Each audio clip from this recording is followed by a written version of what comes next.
Usapang totoo, walang pero. Real talk lang, walang plastikan. Walang filter, diretsong totoo. Wonder Vlogcaster.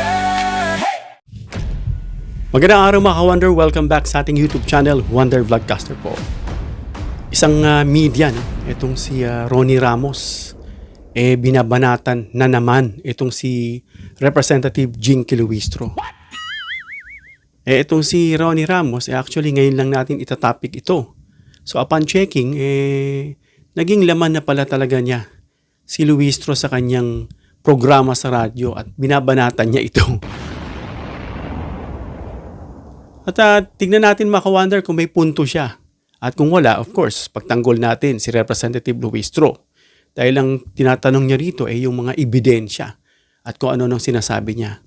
But before that mga ka-Wonder, hiniling ko sa inyo na i-subscribe niyo po ang ating YouTube channel.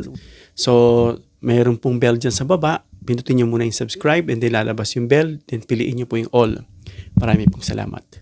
So yun panoorin natin tong video nitong si Ronnie Ramos na isang, I think this is a media man.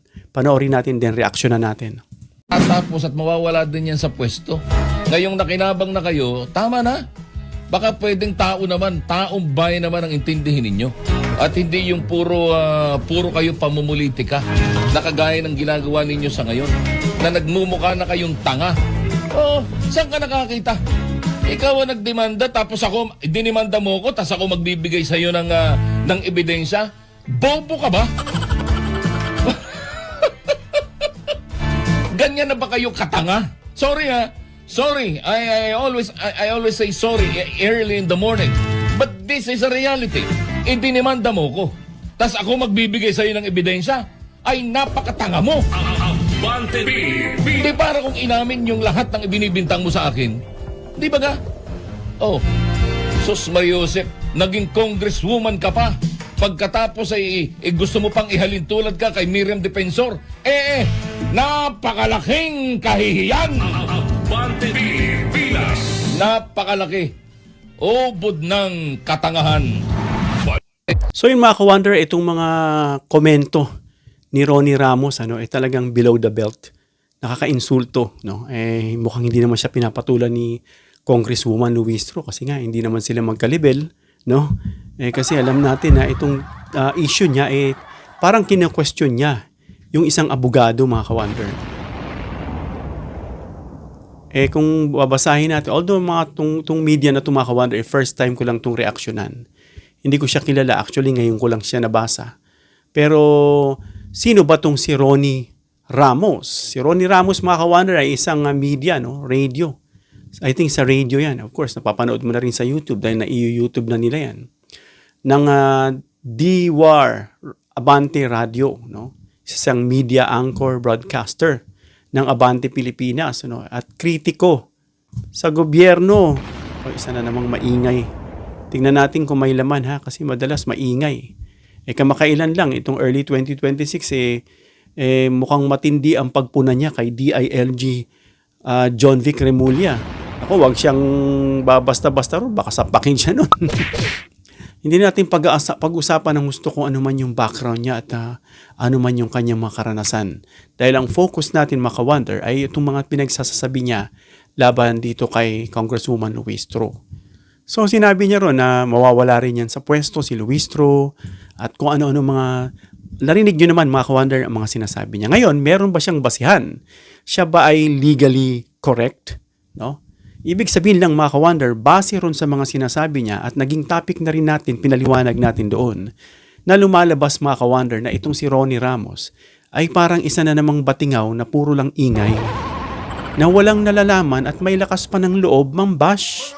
Sabi mo pa naman BO, napakalaking katangahan, kung ano-anong sinasabi mo. At yung mga una niya pang video, mukhang ganun din, foul din. No, medyo insulting din kay Luistro at hindi nga siya pinapatulan. No? Dahil nga yung nakikita siguro yung level niya na talagang sabi ni Luistro, kawawa naman to. Mukhang walang alam. Mukhang at mukhang DDS po ito mga ka-Wonder. Sa tingin ko lang, ngayon ko lang siya narinig. Pero nung chinek ko kanina iba niyang video, banat siya sa gobyerno Banat siya kay BBBM, banat siya kay John Vic, banat siya kay Luistro. Mukhang DDS to eh. Kaya what do you expect from him? So ang gagawin natin, sabunin natin mga ka-wonder at huwag na nating banlawan. At ito nga, banat niya kay Luistro na sinasabi niya na emotional nga ang kanyang pag-atake. Kaysa batay sa batas. Hindi nakabatay sa batas eh. So, hindi sapat mga ka-wonder. Alam natin, maraming media. Hindi lahat May mga media ako naririnig na hindi talaga sila nag-aaral, nagre-research. Basta lang sila putak ng putak. Bumababa yung kalidad ng ating media dyan sa Pilipinas. Dapat may mag-react na dyan na nagre-regulate. Na, uy, ikaw ba nag-aaral? Pakinggan nila kung ano pinagsasasabi niyang media na yan para ma-regulate yan. Kasi wala na sa lugar sa tingin ko So, hindi sapat yung puro opinion lang, Dahil kung wala itong pundasyon, lalo na sa legal, lalo kung pampublikong diskurso ang usapan, like itong impeachment, So, sa tingin ko mga commander, mali, ang pagtingin o pagsabi niya, katangahan yung sinasabi niya, kay Luistro nang humihingi ng ebidensya. Wala ngang alam. Itong sinasabi niya yung subpoena duces tecum. Dahil sa legal na process mga ka-wonder o sa legal na proseso ay normal lang mga ka-wonder. Normal again, normal na hinihingian ng dokumento ang taong sangkot sa investigasyon. Hindi ito kabaligtaran ng batas. Kasi sabi, TINGA ka ba? BOBO ka ba? Akala mo alam na alam niya. So ito mismo ang tamang proseso, yung mga ka-wonder, yung paghihingi ng dokumento, para makakuha ng katotohanan. Bakit? Mamaya, malalaman nyo kung ba't humihingi. Isa-isahin lang natin, himayin natin. Ngayon, maka-wonder, may malinaw na basihan ang konstitusyon. Again, ang pag-uusapan nating konstitusyon, hindi lang basta diskusyon gaya ng ginagawa nitong media man na to, ng taga-abante. Mas malinaw kasi maka-wonder na pagbasihan natin ang konstitusyon dahil doon lahat nag-a-agree. Ngayon, kung hindi ka mag-a-agree, problema mo yan. Dahil ayon sa Article 6 ng Section 21 ng Philippine Constitution 1987, sabi ron, may kapangyarihan ang Kongreso na magsagawa ng investigasyon. Bakit? In aid of legislation. Ngayon, tatanungin natin, ano ba yung sinasabing in aid of legislation, mga ka-wonder? Importante ba yung in aid of legislation na yan? Dahil ang in aid of legislation, mga ka-wonder, ay nagre-refer, ay tumutukoy, ibig sabihin, sa constitutional power ng lehislatura. In that case, yung lehislatura o yung legislature ay yung Senado at ang House of Representatives. They are called Congress and they have constitutional power. Napakinggan mo na, Mr. Ronnie Ramos. Na ito nga ay kinakandak yung investigations. Bakit? Para makagather ng information. Yung informasyon, yung isasubmit mo, yan, hinihingi sa'yo. Informasyon yan eh. Hindi naman yan actually parang to incrimination. Kasi sabi nga nila ng grupo ni Sarah, parang incrimination na. Incrimination yan kung may kasalanan ka talaga. Ngayon, yan ay ginagamit to evaluate the needs. Para saan? Para sa new laws, makagawa ng mga bagong batas na nakikita nating may lapses and holes na kailangan ayusin. Ginagamit yan para makatulong in aid of legislation. Or, i-amend yung mga existing ones na walang kabuluhan. Yan po ang purpose niyan. So, ang essence nito ay nakasalalay mga ka-wonder sa kasiguruhan ng informed lawmaking, oversight of government function and public accountability. Yan ang purpose ng mga pinapagawang duces tecum ng Kongreso na tinutukoy niya na wala raw sa lugar yata itong si Luistro. Ang ibig lang sabihin niya mga ka-wonder ay wala lang talagang alam itong si Mr. Ronnie Ramos. Bahagi ito mga ka-wonder ng paghingi ng impormasyon at dokumento mula saan? Mula sa mga taong maaring may kinalaman. Kasama dyan itong mga respondent. So ano pa? Pang-apat, yung legal at normal na paggamit ng subpoena. Yan po ay legal, Kaya hindi yan katangahan. Naayon po yan sa Constitution, itong paggamit ng subpoena. Dahil ang subpoena duces tecum may isang utos, It is a command. Pag sinabi mong command, you don't have any choice, para tumanggi but to submit because ito ay pinag-uutos nino ng tao lang ba? Ito ay pinag-uutos ng batas. no? Na maglabas ka ng dokumento. No, kung hihingian ka ng dokumento, mga ka-wonder, ito ay isang opisyal na dokumento gaya ng kay Sara Duterte na hinihingian sila. At hindi ito baligtad sa proseso. Ito ay naaayon sa proseso, sa procedure. No, lahat yan sinusunod nila. Otherwise, masisilip na naman sila ng Suprema, ng Korte Suprema at idedeklara na namang unconstitutional yung proseso. So lahat yan sinusunod nila at alam po yan ng Korte Suprema. Ito rin ay paraan, mga ka-wonder, para makumpleto ang mga ebidensya ng Kongreso. Again, in aid of legislation. No? Ito pa isa, baka naguguluhan itong si Mr. Ramos. Ito ay hindi korte, iba pa yung korte. Iba pa yung sinasabing sa Senado at iba yung sinasabing korte mismo dyan sa Supreme Court. No? Ito ay isang legislative inquiry. No? From the word inquiry.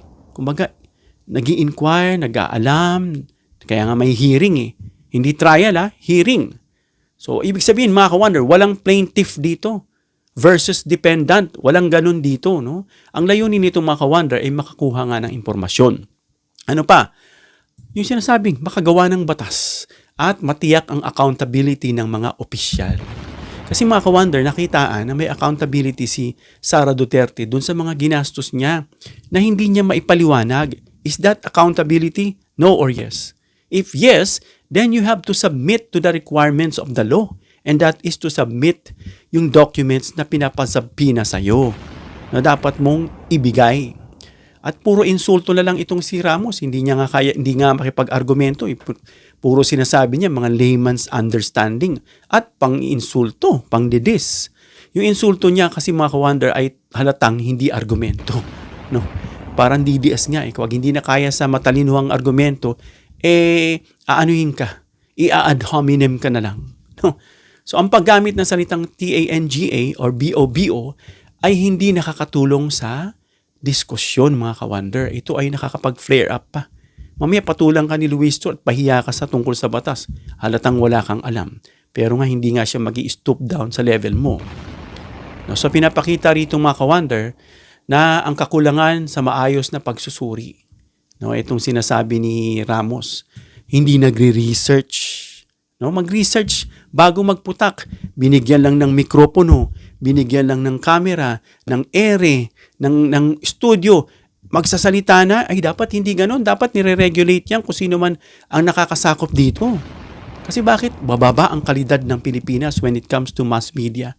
Sa mga journalism, bakit? Yan, sample yan. No? Magmumukhang TANGA at BOBO talaga na imbis na sabihin niya kay Luistro, babalik sa kanya. No? Lalo na sa kanya, binigyan siya ng lisensya, ng karapatang magsalita sa radyo. No, bilang media man, ay inaasahan ang responsableng pagbibigay. Responsable. When you say responsable, kasama yan sa kalikod ng trabaho mo. Nagre-research ka, inaalam mo, tinutuklas mo. Media ka Ibig sabihin, tagapamagitan ka. No, anong ginagamit sa platform?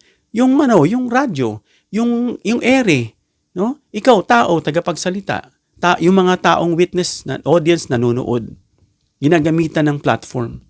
At dapat responsable ka dun sa pagre-research mo. Alamin mo, basic lang naman. Hindi mo naman kailangan mag-aral talaga ng law para malaman mo. No, ibig sabihin, kailangan responsible ka sa pagbibigay mo ng opinion. Hindi paninira. No? Kasi yan nga, ad hominem pag walang alam. No? Hindi angkop.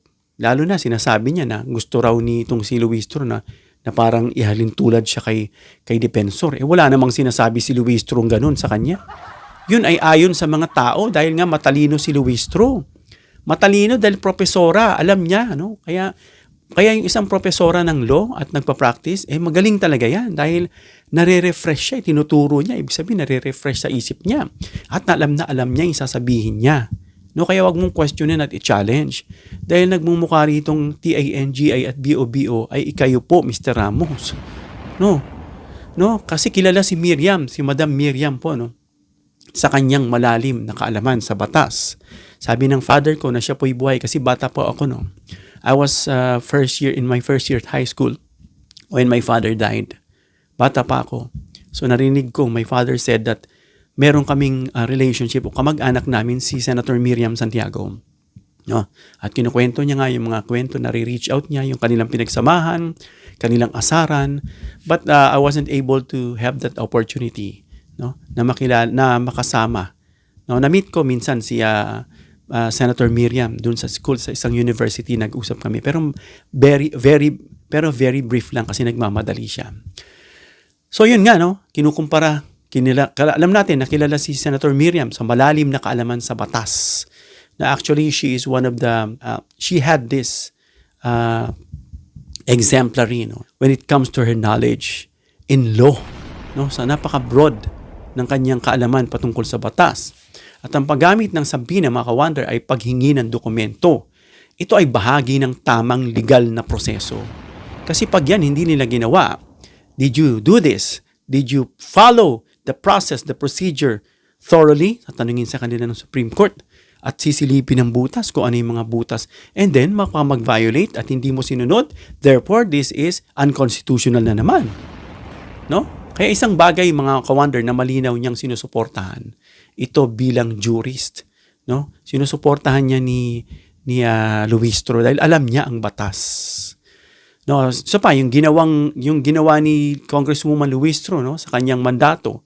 Pag sinabing mandato, ito'y mandate, utos, kumbaga parang inatang sa kanila na parte ng batas, naka-stipulate ito sa batas. No, na bilang mambabatas, itong tungkulin ni Representative Jinky Luistro, no, na mag-imbestiga. Kasi yan ang trabaho ng Congress, no, magtanong, inquiry nga at humingi ng dokumento. No? At ito hindi simpleng pamumulitika kasi ang sabi nitong si Ramos, namumulitika na kayo, tama na, taong bayan naman. So ginagamit nila yung pamumulitika na yan, laging gasgas para makaiwas lang sa sinasabing accountability. At sa harap ng tao, gusto ng tao yung transparency. Makita kung saan napunta yung pinaghirapan nila.